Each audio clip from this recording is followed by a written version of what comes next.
আমরা আগামী 24 ঘন্টার মধ্যে জেলা পরিষদের চেয়ারম্যানের অপসারণ দাবি করছি।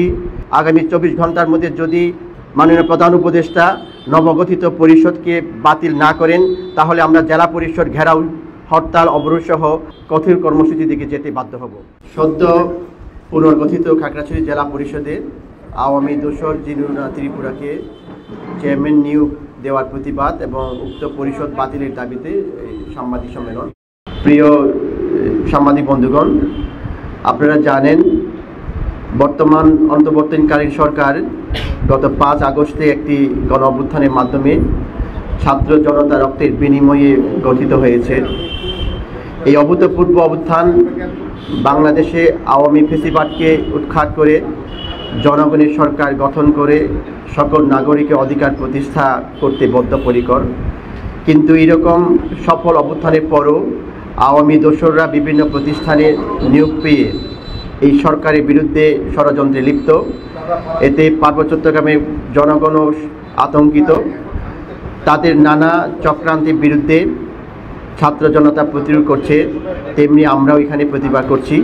কিন্তু প্রশ্ন হলো, সরকার কেন জেনে শুনে আওয়ামী দোসরকে নিয়োগ দিয়ে জনগণের সাথে তামাশা করছে? প্রিয় সাংবাদিকবৃন্দ, খাগড়াছড়িতেও সুনির্দিষ্টভাবে প্রমাণিত আওয়ামী নেত্রীকে জেলা পরিষদের মতো একটি গুরুত্বপূর্ণ প্রতিষ্ঠানে চেয়ারম্যান হিসেবে দায়িত্ব দেওয়া হয়েছে। এই নিয়োগ স্পষ্ট প্রতীয়মান করে যে মাননীয় পার্বত্য উপদেষ্টা 24-এর গণ অভ্যুত্থানের চেতনাকে বৃদ্ধাঙ্গুলি দেখিয়ে শহীদি জনতার সাথে প্রতারণা করেছে। যার কোনো সামাজিক গ্রহণযোগ্যতা নাই, তাকে দিয়ে কিভাবে এত বড় প্রতিষ্ঠানকে পরিচালনা করা সম্ভব? আমরা আগামী 24 ঘন্টার মধ্যে জেলা পরিষদের চেয়ারম্যানের অপসারণ দাবি করছি।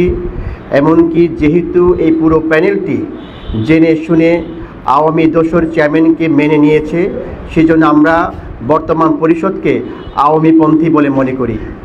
তাই খাগড়াছড়ি জেলা পরিষদে পুরো নিয়োগ প্রক্রিয়া বাতিল করে নতুনভাবে নিয়োগ দেওয়ার জন্য খাগড়াছড়ি জেলাবাসীর পক্ষ থেকে আবেদন জানাচ্ছি।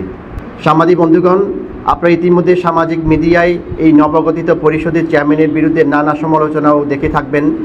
এমন অগ্রহণযোগ্য ব্যক্তিকে সাধারণ জনগণ মেনে নিতে পারছে না। আমরা ছাত্র জনতার অভ্যুত্থানকে ব্যর্থ করে আওয়ামী ফ্যাসি শক্তিকে সুযোগ করে দিতে পারি না। নিয়োগপ্রাপ্ত চেয়ারম্যান মহোদয় আওয়ামী এজেন্ডা বাস্তবায়নের জন্য সরকার ও জনগণকে বিপদে ফেলে দিতে পারে। আমরা আর কোনো অপ্রীতিকর পরিস্থিতির মুখোমুখি হতে চাই না। আপনারা জানেন সদ্য নিয়োগপ্রাপ্ত চেয়ারম্যান এই আসনের সাবেক এমপি কুজেন্দ্রলাল ত্রিপুরার অনুগত নেত্রী ছিলেন। তার স্বামী একজন আওয়ামী নেতা। এমনকি কেন্দ্রীয় আওয়ামী নেতাদের সাথে তার নিয়মিত যোগাযোগ, আওয়ামী নেতা ওবায়দুল কাদেরকে ফুল দেয়া, সাবেক মন্ত্রী দীপুমণিকে বরণ করে নিয়ে আসো, এরকম অনেক ছবি সামাজিক মিডিয়ায় দেখা যায়। তিনি মহিলা এমপি হওয়ার জন্য আওয়ামী কেন্দ্রীয় অফিস থেকে নমিনেশন ফর্মও সংগ্রহ করেছিলেন। এরকম ব্যক্তি জেলা পরিষদে নিয়োগ পাওয়া মানে পতিত আওয়ামী নেতাদের দুর্নীতিকে প্রশ্রয় দেওয়ার সুযোগ করে দেয়া এবং তাদের অবৈধ ও অসমাপ্ত কাজে সহযোগিতা করা। ফলে আওয়ামী নেত্রী চেয়ারম্যান হওয়ায় খাগড়াছড়ি সাধারণ জনগণ ক্ষুব্ধ। আমরা আশা করেছিলাম এই সরকার সংস্কার উপযোগী প্রতিষ্ঠান গড়ে তুলতে একজন নিরপেক্ষ ও সকলে গ্রহণযোগ্য ব্যক্তি দিয়ে টেন্ডার ও চাকরি বাণিজ্য এবং দুর্নীতিমুক্ত জেলা পরিষদ গড়ে তুলবে, কিন্তু দুর্ভাগ্যজনকভাবে তেমনটি হয়নি। এমনকি বাকি 14 সদস্যকেও অসামঞ্জস্যপূর্ণভাবে নিয়োগ দেওয়া হয়েছে। ত্রিপুরা থেকে 5 জন, দিল্লিও চাকমা থেকে 3 জন দেওয়া হয়েছে। সুষম উন্নয়নের জন্য উপজেলা ভিত্তিক নিয়োগ না দেওয়ায় জন আকাঙ্ক্ষা প্রতিফলিত হয়নি। এমতাবস্থায় বর্তমান সরকারের সংস্কার এজেন্ডাকে বাস্তবায়ন করতে হলে এই পরিষদকে পরিবর্তন করে নতুনভাবে গঠন ছাড়া কোনো বিকল্প পথ নেই বলে আমরা মনে করি।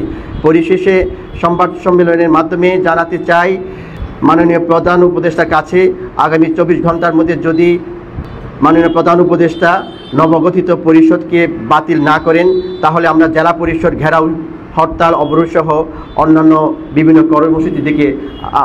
কঠোর কর্মসূচি দিকে যেতে বাধ্য হব। তো সবাইকে ধন্যবাদ জানাচ্ছি। আমরা খাগড়াছড়ি সর্বস্তরের ছাত্র জনতার পক্ষে এই সাংবাদিক সম্মেলনের বক্তব্য এখানে শেষ করলাম। সবাইকে ধন্যবাদ।